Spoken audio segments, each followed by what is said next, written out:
Sekarang kat kebun ayah. Sebenarnya ayah baru lepas pencen. Lepas tu dia nak buat kat kebun.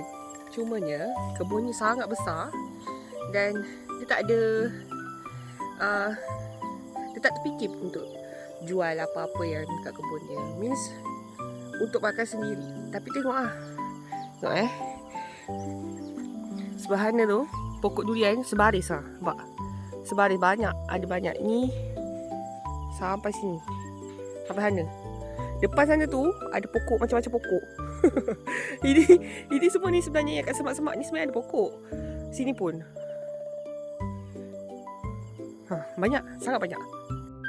Dia nak mengisi kekosongan selepas dia pencen tu dengan bercocok tanam lah. Tapi cocok tanam dia tu sangatlah extravagant. Extravaganza.